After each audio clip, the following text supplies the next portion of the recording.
What's going on, guys? Dad Dash here. So I wanted to come on here do a little discussion piece here.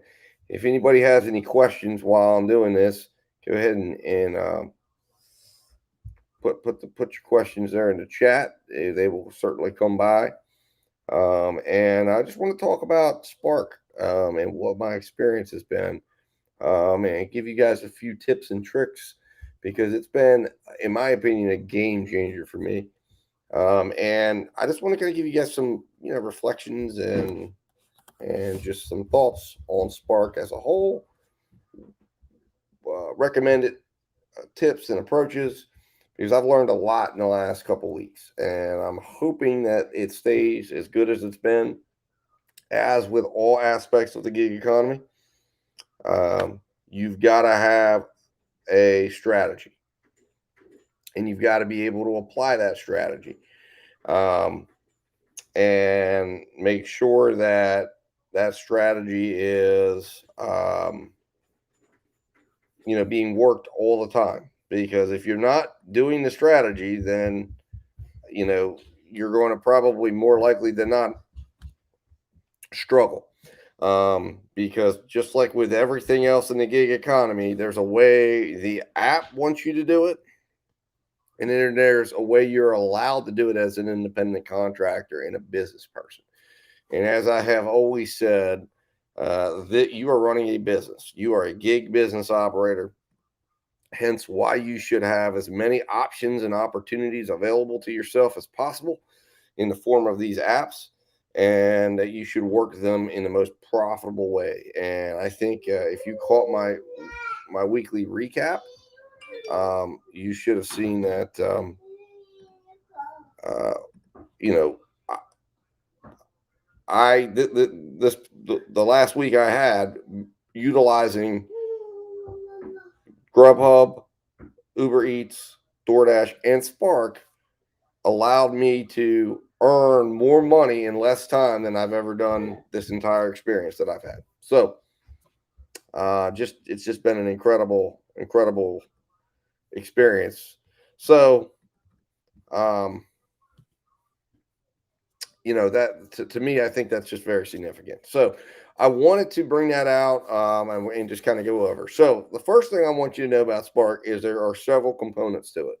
To me, the most profitable component is your shop and delivers. A lot of people, I think, are a little leery what that is. It mirrors Instacart, but I think Walmart has done an exceptional job of making it easy, and that's because they have their pickers inside the store that work for them, and they're wanting them to get their job done quick. So they have essentially set up the whole experience around the pickers, and it's made it extra easy if you learn the system to be able to complete these very quickly, very fast, and make a lot of money. And you just got to be careful. Again, it's there's another aspect to it of knowing your market, knowing where the deliveries are going to go, and knowing what area is good for this and what isn't.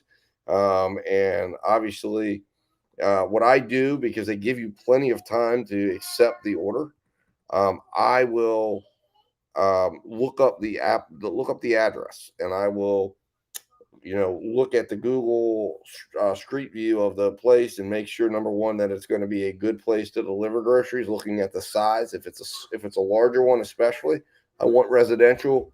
I want a driveway. I want to be able to have good access. I don't want to go downtown inner city apartment complex. And those are all things you can assess really quickly because they give you the time to do it, um, which makes it really nice. I do that as well with the deliveries, you know, but that's a piece that I am again. I will only do the curbside deliveries, and so far in my area, that has worked out quite well.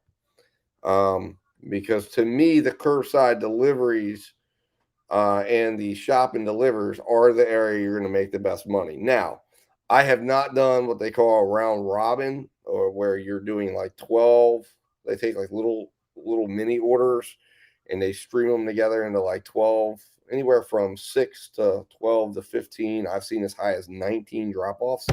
But the mileage that they're asking normally with the pay just doesn't make sense. And if I'm going to do something like that, I'm going to do, probably focus on doing. Um, I'm going to focus on doing, the Amazon Flex is what I'm, is what I'm looking to do. So, um, I have kind of stayed away from those for the most part because I just don't feel like the value is there. Um, and it's just not something that I think really is befitting of your time. It's going to be the best use of your time. But that's not to say that if you're not looking at, I apologize, guys. My little one. All right, guys, I got to go here. I apologize for cutting this short, but I've got to end the stream here. I've got to take care of my little guy here. All right, I'll be back, guys. I will be back to finish this, and have more talk when I get a chance. Talk to you guys in a minute.